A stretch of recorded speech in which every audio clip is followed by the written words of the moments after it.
Oh, it hasn't hit yet.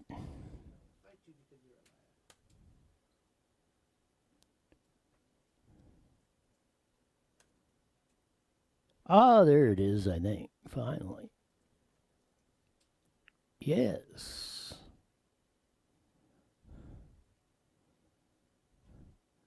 Oh, we're on Twitch.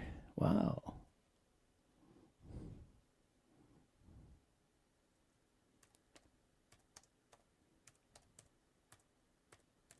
So, yeah, we're broadcasting on Twitch. I guess I should talk. So, I get used to this after a week.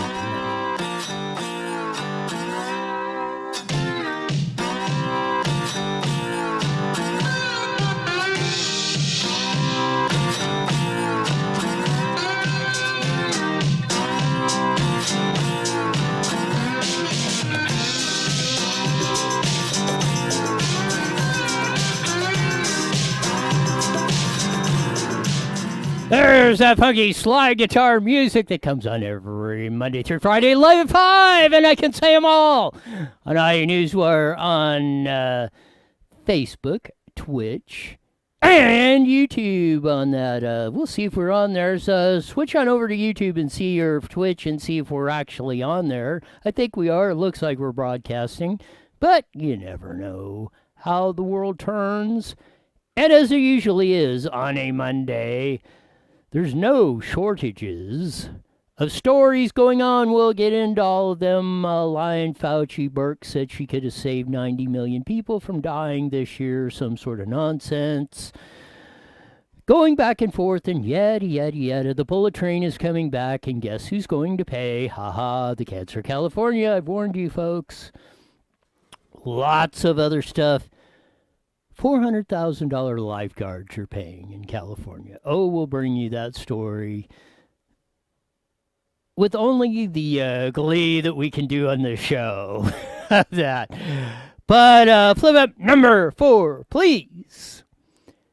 For all of you all that doubted me, and I said when I was a teenager coming home from junior high or high school, on the bike, it'd stop at, there was a Thrifties. Built, I think, about 1972. They put Thrifties and Sprouse Fritz at Sunnymead Boulevard and Heacock in the grand town of Sunnymead, it was known as the time. Most of you know as Marina Valley.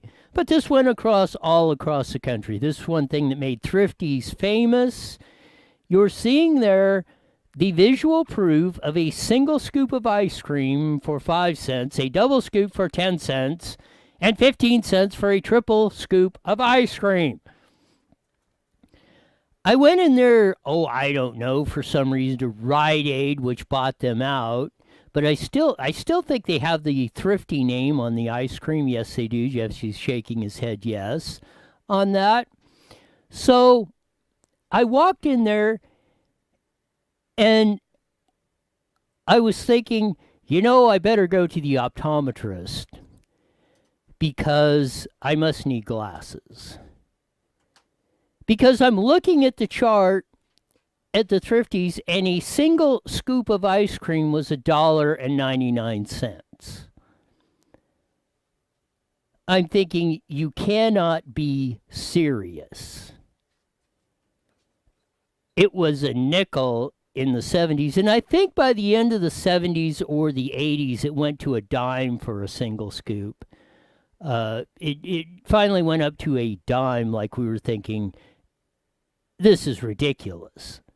10 cents for a scoop of ice cream when it was just a nickel. I mean, that was a doubling of price, but I mean, it was 5 to 10 cents, but it was the beginning of the end.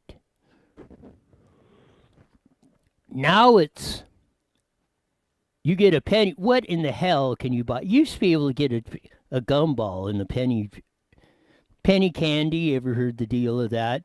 I mean, even at $1.99 back in the day, even if you bought something for $1.99 and they gave you a penny, you could actually spend it on something. Today, name me one thing you can spend a penny on. Is there a penny gumball machine or what? Is there anything that costs 1 cent that you can actually buy? I mean, not some sort of promotion or something. That on an everyday basis, you can walk into a drugstore, retail store, online store, and buy any commodity for a penny. Heck, back in the day, a scoop of ice cream, a penny was 20% of the cost. You get a whole scoop for a nickel. If you had 5 pennies, you could get a scoop of ice cream at the Thrifties.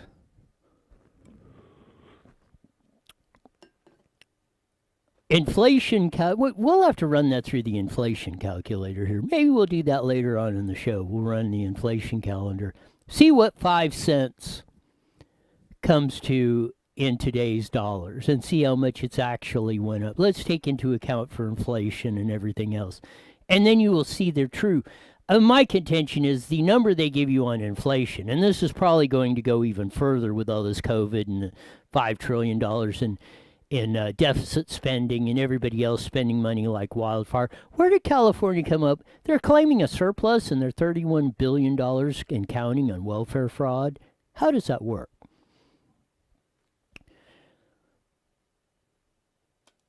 It's called hiding in plain sight. Chucky Schumer, majority leader of the United States Senate, held a press conference. On what, you ask? On gun violence. You can imagine where this went, but he holds it on Saturday morning.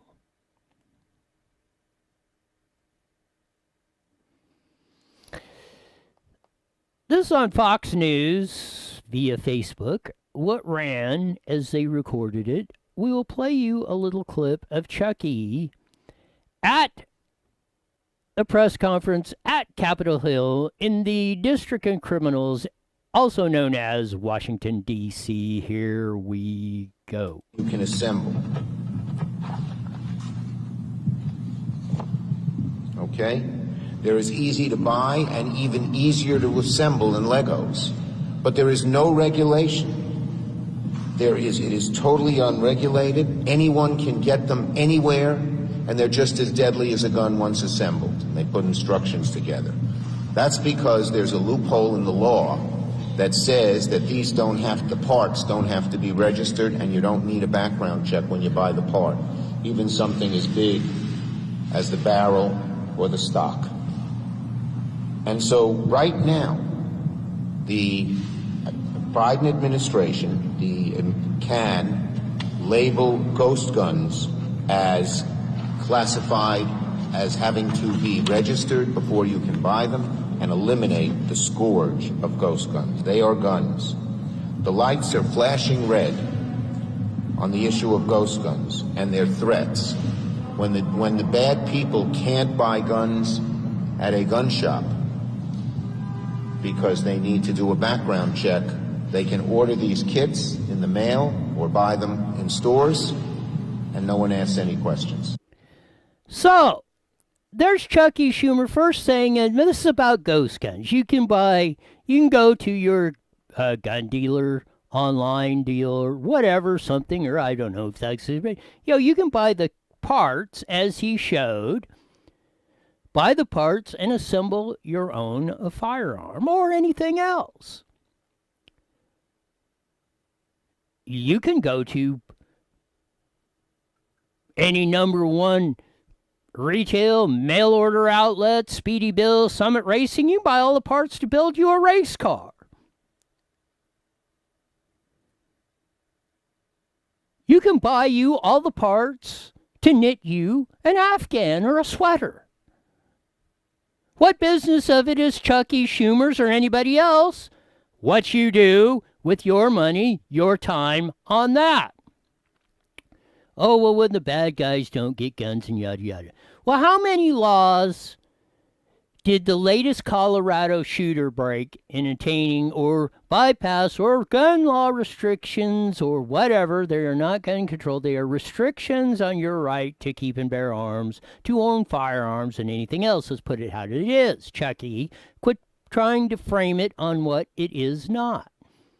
On top of that, if you go buy the parts to assemble a race car, if you buy the knitting needles and yarn and crochet patterns or whatever the hell you're doing to knit you a sweater, it takes you an infinite amount of time to do this. Mind you, in the 60s,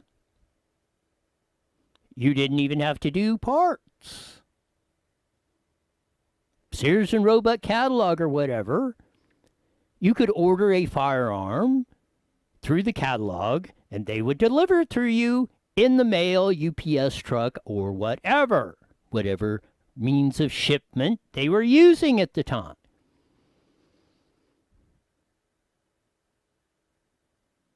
Let's roll back to the amount of whatever you want to call mass shootings or whatever they're calling today, or gun violence in the 30s, 40s, or 50s, or 60s when this was the case.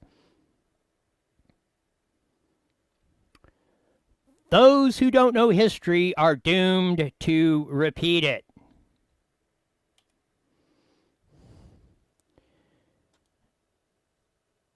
This is a neat little video we're going to run.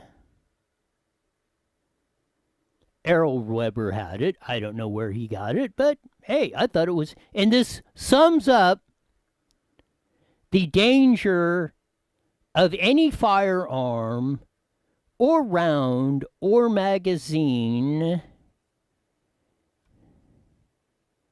Here we go. This is a semi-automatic handgun, not an evil entity that sits around thinking of ways to kill your children. It's made of plastic and metal, much like many of the objects you come in contact with on a daily basis. It has no brain or consciousness, therefore it cannot speak for itself or act for itself. These are handgun cartridges, not bullets. This is a magazine, not a clip. The cartridges have no brain either, therefore they cannot load themselves into a magazine. And again, the magazine has no brain or consciousness. Therefore, it cannot put itself into the magazine well of the handgun. As you will see in this demonstration, no amount of time nor pressure can force this gun to load itself and shoot me. I put it under immense physical stress, emotional stress. I said shoot me, man! You're worthless! You're nothing but a piece of metal and plastic! What are you gonna do about it? I said shoot me! Give me 33! Go ahead and load yourself and shoot me! And psychological stress. Oh, you know I will. Well, look what I got you for Christmas, some Trijicon sights. Ha, just kidding! And never once did this gun try to load itself and shoot me, and I gave it every opportunity. Therefore, as demonstrated, there is no evil in this gun. Outside of the hands of a living being, it's just a piece of metal and plastic, and is not capable of evil acts upon living beings. Thank you for watching. It's okay. We're gonna go to the range tomorrow. Everything will be all right. There it is. Visit UncleSams.com where that comes.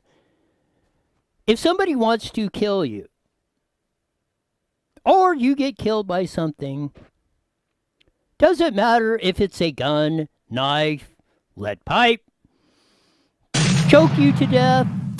There it is. Visit or whatever. Why am I coming back on there? That was weird. How did that happen? Oh, actually, it was simultaneously coming on the show on the gun one.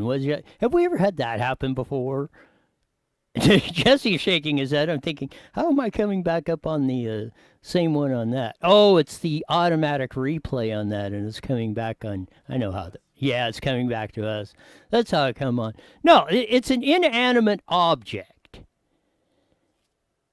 and dead is dead, and no matter how. I mean, I wasn't there, but the story that was related to me by my great-grandfather died by the hands of another by taking a pipe to the back of the neck, broke his neck, a basal skull fracture, and if you want to study this, just find out what a basal skull fracture is, go study the Dale Earnhardt crash of 2001. Same thing. That it's where your spine hooks into your brain. It actually separates, and you're dead like that. So it doesn't matter. In the end, to you, if somebody takes your life or you have an accident or whatever, dead is dead. The gun didn't kill you. The pipe per se, the pipe was the instrument that was used to kill my great-grandfather, as the story was told to me. It wasn't the pipe. The pipe didn't pick itself up and hit my great-grandfather. Somebody else did. And that struck him in the back of the neck. Boom. Had him just right. And voila, he was dead.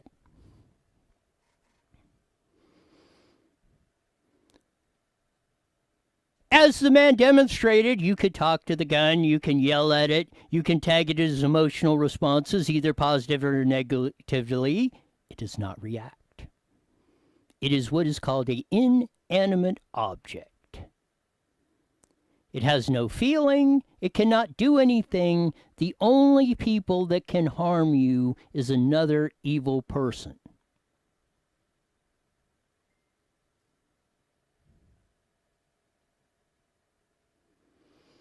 Take Putin, leader of Russia, or Peng, leader of China.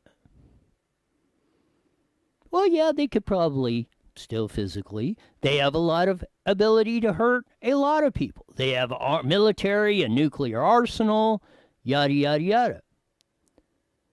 But that stuff does not, from anything, from a gun to a lead pipe to a nuclear arsenal, it does not go off unless somebody presses the button, pulls the trigger, loads the weapon, picks up the pipe, or whatever.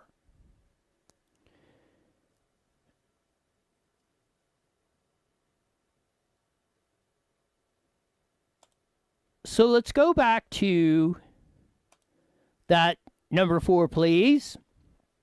As you're looking at the deal, what Chuck Schumer is holding up is a bunch of parts. Again, it cannot harm anyone. It cannot do anything. And if you want to talk about background checks, even if you order one, you've got to order one. Take it. Go to your guy. I don't know if they sell them at your gun dealer, but if you could go to your gun dealer and buy one or buy the parts, buy one at a gun show, you still have to take it home, assemble it, make sure it works correctly, and everything else. That is almost a de facto self-imposed time limit, background check, or whatever.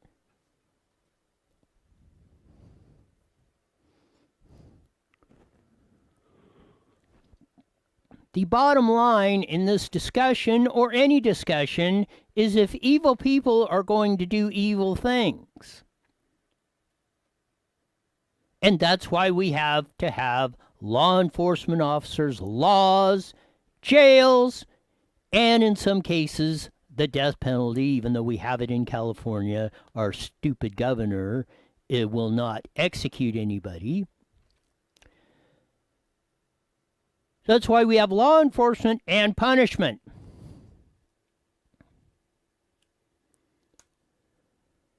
Because there are evil people in the world.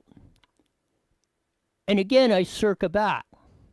When you could pick up your Sears and Roebuck catalog and order a firearm, and the mailman, UPS guy, or whomever, you paid the money, they would deliver it to your house. Nobody asked any questions. Let's compare the crime rate, death rate per capita back then to now. And if it was lower back then, why don't we go figure out why it was lower back then and try to figure out how we're going to institute that policy today? Because it sure as the heck was not, because we had a bunch of restrictions on what type of firearms or anything else you could own.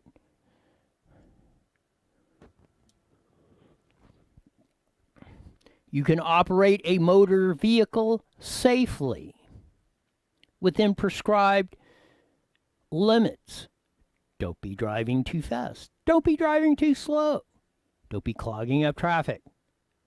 Don't be putting over capacity your weight occupants of said vehicle you are driving. Gads, millions, zillions times people use motor vehicles to transport them, their family, friends, to work, play, do whatever, feed them, all sorts of things. No problem, da-da-da-da-da. As we experienced in Holtville, California a couple of weeks ago, 25 were crammed in an Ford Expedition, which has 8 seats in it, and a Suburban that only has 8 seats was crammed with 19 people. Unfortunately, the 19 in the Suburban, it caught fire, but nobody was killed or, I believe, seriously injured. But 12 or 13 or so died in the Expedition crash when a double set of bottom dumps hit it and killed about half the people in it and severely injured the rest when they had 25 people in a vehicle that was only meant for 8. Again, it wasn't the Ford Expedition's fault. It wasn't Ford's fault. It wasn't whatever brand Goodyear Tire Company that supplied the tires for the truck or whatever. It wasn't their fault that 12 people died. It was the fault of Joe Biden and Kamala Harris and their policies, because we went through this in 2019. We had a big surge coming up from South America. People are dumping all over our border. Trump got a handle on it, made a deal with Mexico. We're stopping them at the border. They're not coming in. Da-da-da-da. If they want to wish to get asylum, they will make the paperwork. We will forward it and let them know. In the meantime, we are building the wall. We are checking people coming in. And voila, we went from 500, 1,000 minor children coming across or being detained to like 30 or 40 a day to 30 or 40. And even the president of Mexico said just recently, when Joe Biden pulled this crap of, everybody come on in, as we ran the clip at the press conference where the reporter said that she talked to the mother, sent a 9-year-old and a 10-year-old from Honduras by themselves to the journey. What is that, 500, 600 miles by themselves, because Joe Biden said the border was open.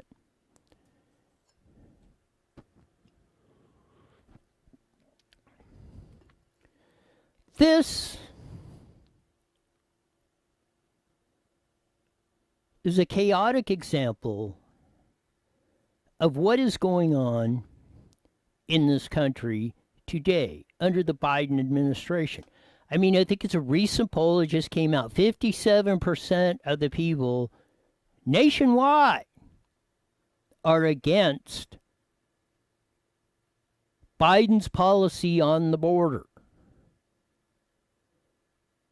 Now, I don't care how you want to slice it or how you want to define it. There is not 50% of evil white men or racists or whatever you want to classify us. There's got to be a lot of center-left, Democrats, independents, in that 57% that are flat against and saying Joe Biden's policy on the border sucks.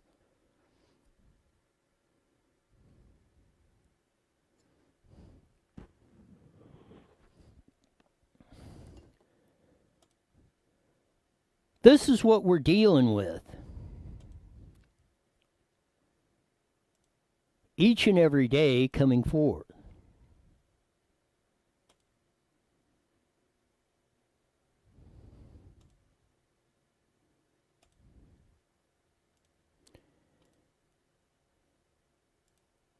Because it almost seems like it never ends.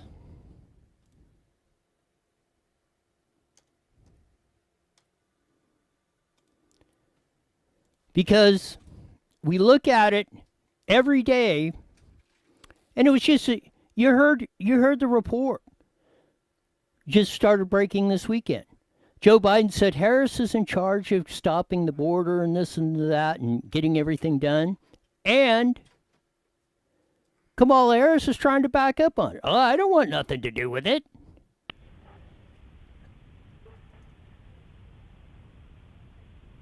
In the first place, have you ever heard any vice president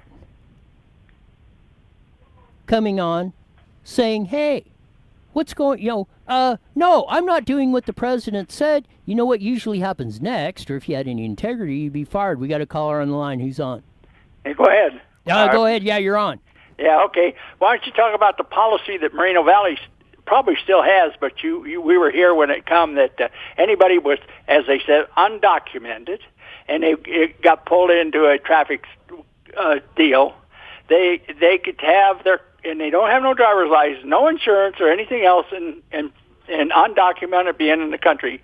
The policy here is you tell them to put their car over in the parking lot and get somebody with a driver's license and stuff to come and get the car and drive it away. It didn't say that they can't, as soon as they get away from the police department, that they can't get back in the car and drive it, but that was policy. I'm sure it's probably still there. I've never heard it rescinded. It may not. It may still be there, but as you know, most of those checkpoints have been they eliminated them. Eliminated, yeah. Whether it's the policy or not, and that became the impetus of the motor voter deal of where, we'll just give. If you're here illegally, we will give you a California driver's license. Well, and you know that you've talked to one that was undocumented that killed one of the persons that you had on your radio station. Plus, I knew the police officer that was always in City Hall was riding his motorcycle, and undocumented pulled in front of him and killed him on his motorcycle. So that was two, and I know of this town with undocuments. Yes, that was Sabine Durden. That was Dominic Durden, the one who lost his life tragically. When a illegal alien who's been twice deported. Oh, you're supposed to, as they said at City Council, that's undocumented by the people on City Council. Undocumented, not illegal. That's undocumented. Where do you? We use the proper terminology on this show. They are in this country illegally. I'm just trying to agitate, But, they get privileges so they can go back out and drive around, like you say. They got a weapon that can kill people. Same thing. Car can kill people, and we've proved it in this town. Yes, we'll have to get Sabina Durnan on the back on the show. Anyway, I'll let you go because you're getting close to the end. Yeah, I'm getting close to the end. But, we'll get her back on the show. And this is the challenge I have to all that support driver's license for illegal or this latest crush in that. We've had Agnes Gibney, Sabina Durnan, other angel moms that are on there. I want you to look those mothers in the eye and tell them why illegal aliens should be let in this country when they're killing American sons and daughters of that. I want you to explain to them how the past and maybe explain to them how the current policy by the Biden-Harris, or maybe if Harris doesn't want to do that, she should do the honorable thing and resign. Joe Biden is the president. He said, Vice President, do this. She's giving him lip back. No, I'm not going to do that because it's a hot freaking potato.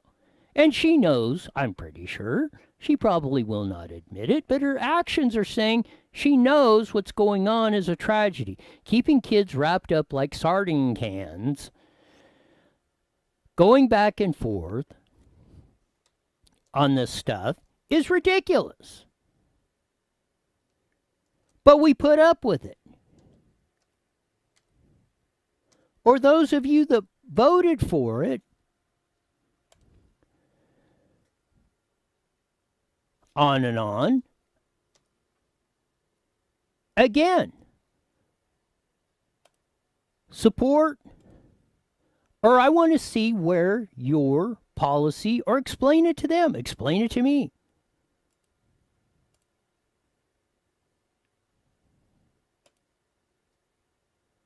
Because that's where we're at.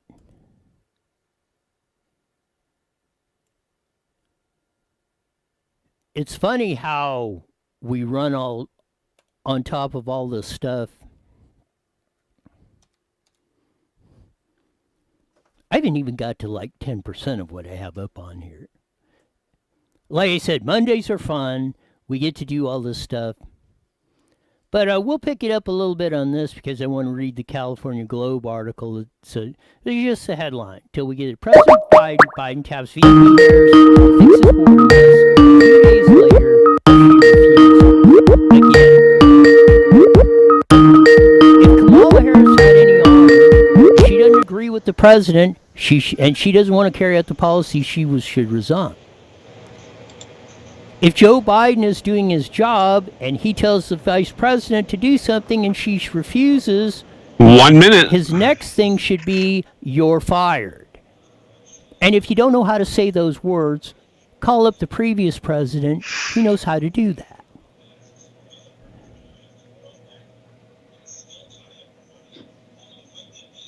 I mean, anybody. If somebody refuses a order, I don't care.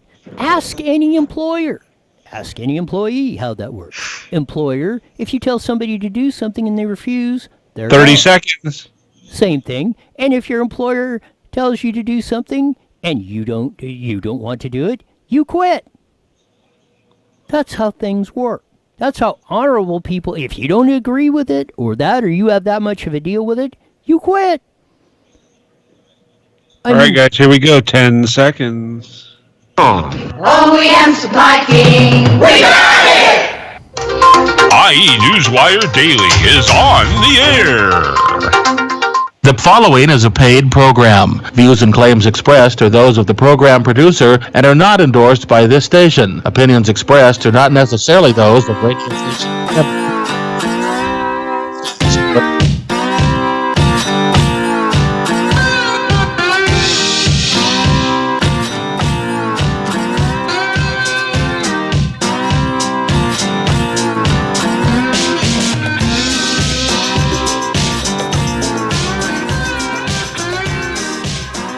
There's that funky slide guitar music that comes on every Monday through Friday on the Mighty Bet 1490 AM, broadcasting all over the Inland Empire on that for said AM band. Joining our vast audience today on the Triple Threat, IE Newswire on Facebook, Twitch, and YouTube. We're back up and got all the issues fixed on that.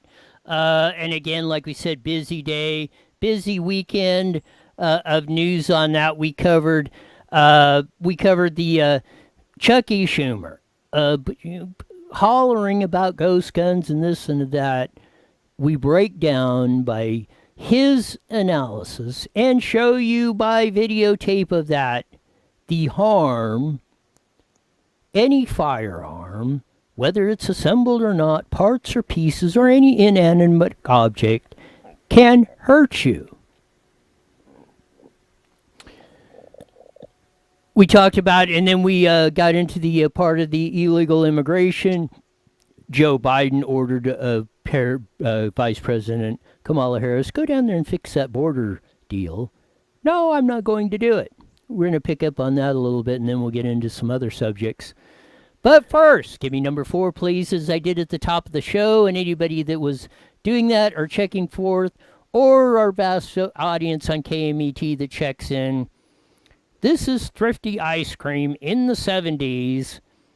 And as you heard me say before, there's the video or the evidentiary picture of a 5-cent scoop of ice cream at Thrifty's, 10 cents for a double and 15 cents for a triple. It's now, as I walked into the Rite Aid, which bought out Thrifty's, but they still use the Thrifty name on the ice cream, it is now $1.99 for a single scoop of ice cream. Tell me how much better things are today. And that goes to a lot of the opportunity and things you have going back and forth on that. But to further dovetail before we get into some other subjects and Fauci and Birx and all the other nonsense that went on, we want to finish up with the immigration and our crisis at the border. Yes, it's a severe crisis. As Ted Cruz said, 1,500% overcapacity at the Texas facility. We showed the pictures of the kids wrapped up in, looks like tinfoil, packed in sardines in that said facility that the Biden administration will not let the press in to see. Citing COVID. If you, it doesn't matter if they don't want you to do something, if they don't want you to see, they want to limit you to talk to your family. It's COVID. We can't come in here, can't go there, can't go to a movie. COVID. Can't see what's your government. The government doesn't want you to see what's going on. COVID. We want to let everybody vote. We don't care about verification. We use COVID. This is in the California Globe. President Biden taps VP Harris to fix the border mess. 2 days later, she refuses. Kamala's spokesman told reporters Kamala is not doing the border. The Biden administration announced Wednesday that Vice President Kamala Harris will take over as leader of the border and migration issues by Friday. Harris spokeswoman told reporters she is not doing the border, Gateway pundit reported. And it goes on to explain of all the stuff that was going on what was going on in the links in there. And Jesse put the links of this in the comment section so the folks can go back and roll by this later on in that. But this is the proof positive. Again, they know what the problem is. Probably soon to be President Kamala Harris. Who knows how long they can keep propping Slow Joe up on the monitor, on that and keep him talking. He says he's rerunning in 2024. How many people want to take bets on that? But I will remind you, I said, Tom Del Beccaro and stuff back in 19. Oh, Joe Biden can't win, It's going to be Liz Warren or whoever they had on there. And I said, I'm not ruling anything out on this whole 2020 thing. And that was before COVID. They said, watch out, because I said, Democrats, we caught them by surprise in 2016, or the left-wing radical nuts. I'm not saying should take back the Democrat part, because there's some good Democrats around. I mean, there's some honest people that are Democrats, registered Democrat. Not going to throw them under the bus. But I said, we caught them by surprise in 2016, or caught them with their pants down. They're not going to let that happen again in 2020. But this is where we're at in our society today. We've had the whole thing going on with Burks up there. Said I could have saved 500,000 people, and we'll get into that a little bit more. I think Kelly Victory will be on with us tomorrow. She was scheduled today, but had a medical emergency because she's a doctor of that, so she couldn't come on today. So we'll have her on tomorrow. But I could have saved the vast majority of these 500,000 lives that were lost to COVID. If we would have done this, that, and the other, followed my instructions, yada, yada, yada. We'll break that down. Mind you, it's only, per CDC's numbers, only 30,000 or so have died of COVID only. Robert Redfern, head of the CDC during this whole COVID thing, said recently, this virus came out of the Wuhan lab in China. That Fauci supported with dollars, it appears, from the WHO or funds he had control of. One of the very few facilities that had these bat viruses because they're highly dangerous. We had the CIA reports we said in the show from 2017 saying, hey, we should be down there checking this out. This place is a mess. The same lab that Redfern is now saying where he believes virus is coming from, of the CDC.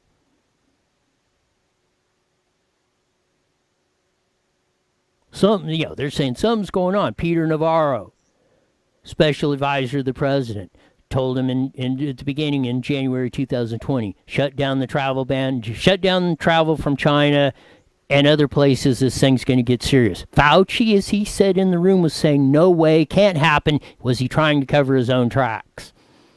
Because he knew, did he know, let's put it this way, did he know he was the one responsible for funding the operation?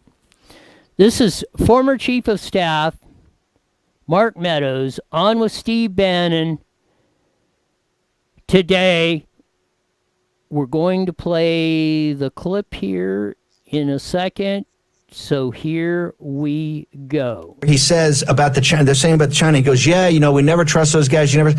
Well, he was funding them. Stephen, let me just tell you, his NIH was funding the Wuhan lab. It gets reported. The president calls me and says, why are we spending hardworking American taxpayer dollars to the Wuhan lab? Cut it off immediately. I had actually already seen that segment. I'd called Secretary Azar, said no more money. But yeah, of course they have to say it didn't come from there because they were funding part of the research. So let's just stop right there for a second. You or I were not in the room. Just like when the travel ban thing came up with Navarro and Fauci, and probably Birx was in there, and all the cabinet members, President Trump, probably Mike Pence, VP. Mark Meadows is in the loop. He's chief of staff for President of the United States, President Donald J. Trump. While the COVID crisis is going on, he's telling you right there, Fauci knew it was coming from NIH, National Health or International Health or whatever that one that he's working for. Funds he's control over, sending to the Wuhan lab in China, where CDC director and many others are saying this is where it started. It was not about Chinese food market with the da-da-da-da as the story, as Birx was trying to run off lately, or whomever have been trying to say, oh, it just escaped naturally. They knew what the problem was. It had been identified by the CIA and other United States government intelligence agencies in 16 and 17.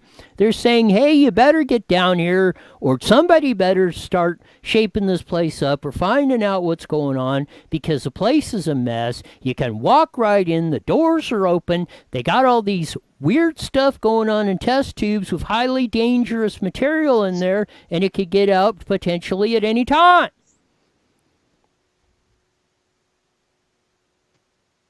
You heard Mark Meadows say we're shutting off the money. We're getting rid of this stuff. We ain't playing games anymore. While Fauci, when Peter Navarro, as you heard through this show, say,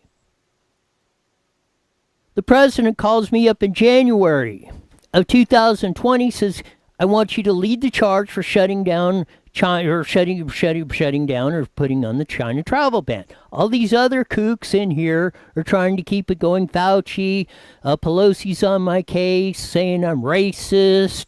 Chucky Schumer, de Blasio of New York, Governor Goofball, Gulag Gavin here in California, potential alleged sex offender. Andrew Cuomo, governor of New York, who sent potentially tens of thousands to their deathbed under the COVID crisis when Trump gave him every opportunity, hospital ships and everything else, plenty of bed capacity that they never even used to keep patients. Cuomo sent them back to the nursing home. To their probably potential deaths or the deaths of others.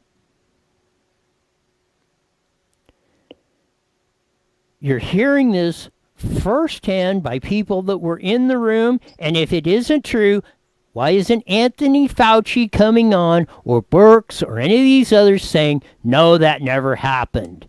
They're not disputing what Navarro said. They're not disputing what Mark Meadows said. They're just trying to perpetuate the big lie. Here's more with Mark Meadows and Steve Bannon on America Voice News. Not just the funding part, they were funding the most dangerous part. The gain of function experiments were funded by Tony Fauci and Daszak. And we're going to have Natalie Winters and Joanna Miller go into that after we lose things. But this is what, at that time, when you made the phone call, when it came over, people in the media, Tucker Carlson, ourselves, were hammering this. Had Fauci, up until that time, ever come forward in a task force meeting? Had Fauci ever come forward to Peter Navarro, had Fauci ever come forward to the Vice President of the United States or the President of the United States and said, hey, by the way, I just want to make sure you understand something. I've been kind of funding some research they've been doing there that might be on the, hyping up. Did he ever say anything to you? When you call him that time, had he ever come to you beforehand and said anything? No, absolutely not. And when we look at this, I was learning much of this from reports, public reports, and it said if this is valid, and indeed part of it was valid, we had to make sure that we stopped it. And guess who was on the phone with me at 10 o'clock one night, actually 10:17. I jotted down a note. He says, we're going to stop it. And it was, before midnight, it was stopped. So, there's Mark Meadows to Steve Bannon's question.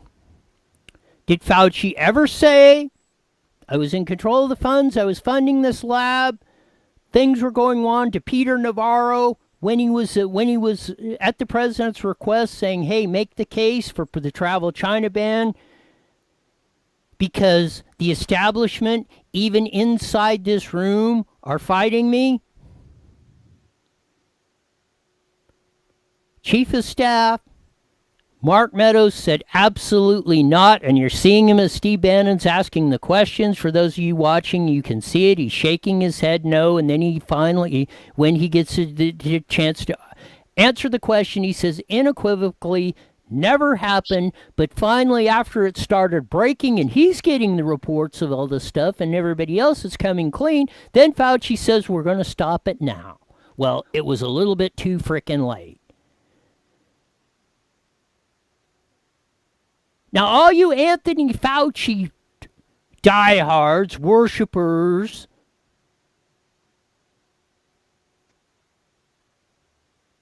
what do you say now?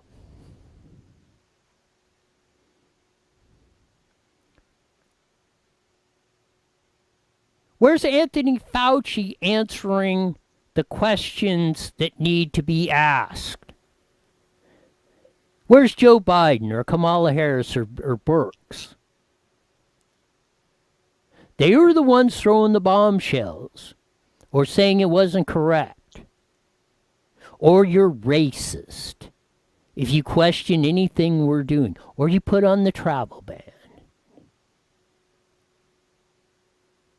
Or this and that. That was part of that was in the political realm. Pelosi, Chucky Schumer, and we went through the crew.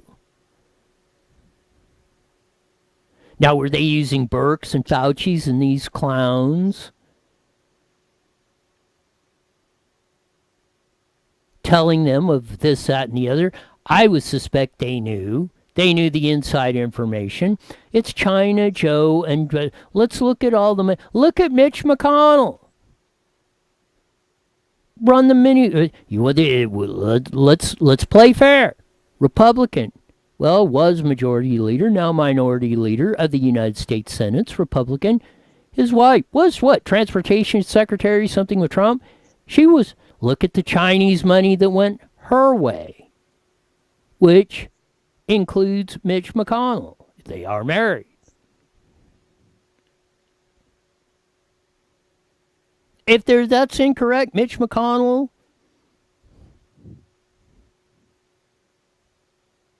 or his wife can come on and set the record straight.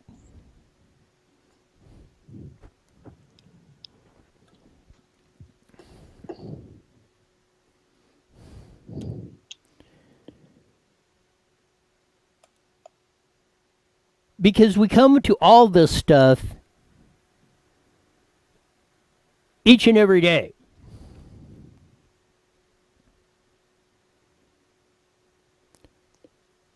And we're getting hosed more and more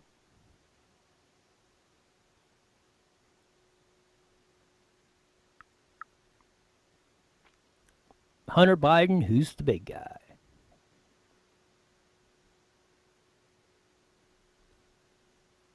How much money has the Pelosi's, the McConnells, the Fauci's of the world gotten from the Chinese? How much China money have they gotten?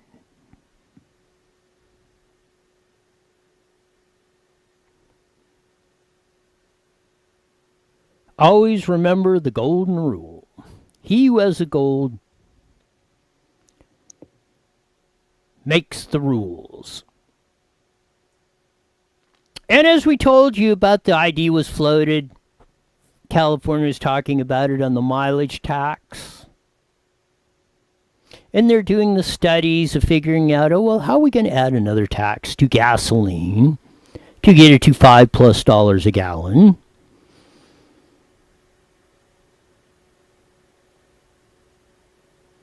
As I said, don't let the cancer of California spread across the nation. Other than Transportation Secretary under Joe Biden is on the air talking about a mileage tax showing what? Maybe a lot of promise?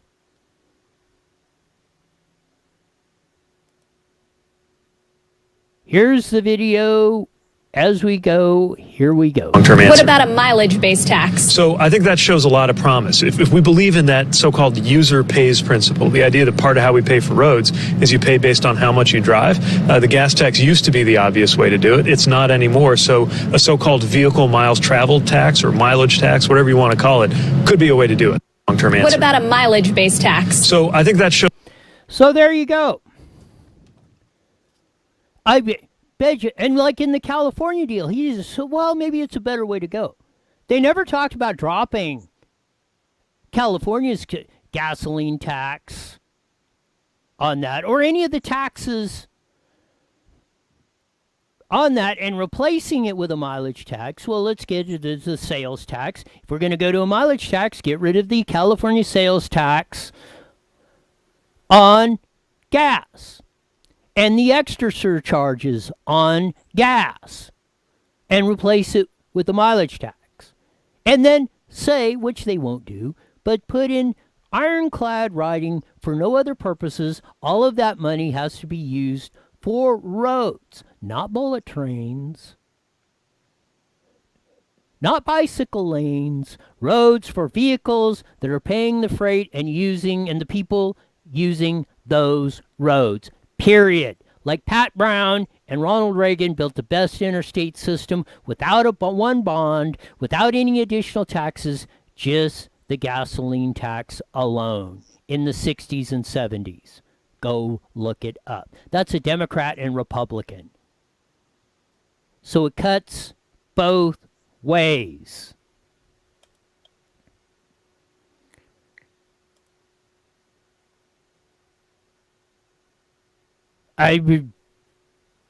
It's incredulous of what goes on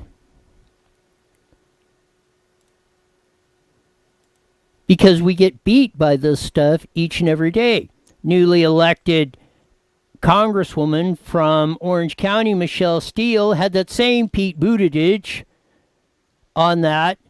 Flip up, she's in District 48. If you want to look it up, flip up number 4 real quick on that. Representative Steele questioned Secretary Buttigieg of California's failed high-speed rail project. Michelle Steele, California District 48, questioned Department of Transportation Secretary Pete Buttigieg about California's failed high-speed rail project. Secretary Buttigieg testified in front of the House Committee on Transportation and Infrastructure on the Biden administration's priorities, the upcoming fiscal year, and Representative Steele used her time to ask about the billions in wasted taxpayer money and who will continue to foot the bill for this money pit project.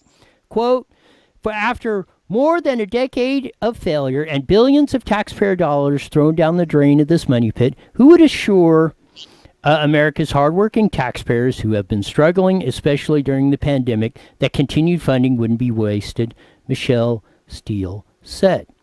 We have not had the type of resources or committed that to any other countries have, Secretary Buttigieg answered. The California High-Speed Rail project started in 2009 with the goal of building a high-speed rail from Los Angeles to San Francisco that would be fully operable by 2020. Mind you, that's in our rearview mirror. After more than a decade, the project's price tag has ballooned to about $33 billion more than the $100 billion, with no segments in operation and no realistic timeline for when the rail line will be completed. Despite these failures and no evidence supporting that the completion of the project is attainable, California is pinning its hopes on the bailout from the federal government to secure additional funding, the article states.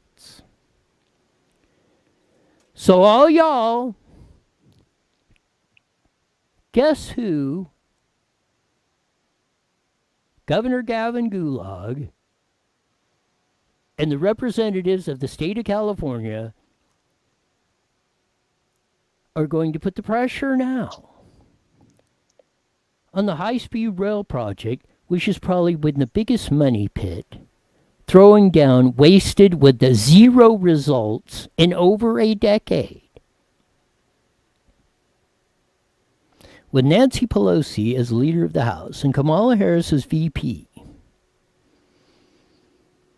and Chuck E. Schumer with his hand out in New York, and Joe Biden, which can barely stay awake, the other 49 states, you're going to pay.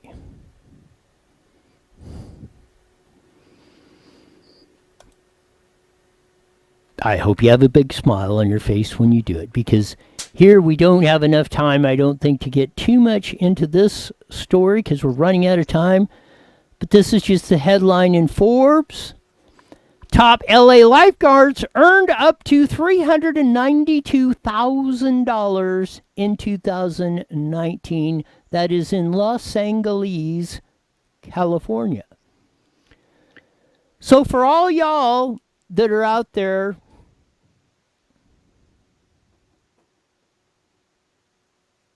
this is what you're going to pay when the public employees, the teachers' unions, and the ones they have financed, he who has the gold makes the rules, the Joe Bidens, Kamala Harris's, the Gulag Gavins, the Chuck E. Schumers, and on and on and on, down to your local school boards and city councils and everyone else. The campaign cash, $200 million in the last decade by California Teachers Associations, have been poured just into the California elections.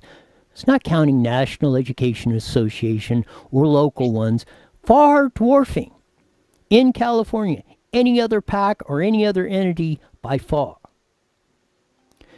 They're getting $100,000 per year average. You want to see $400,000 lifeguards in your areas? Here you go. We'll be back tomorrow on Taco Tuesday with even more to carry maybe some of the stuff we didn't. Till then, see ya!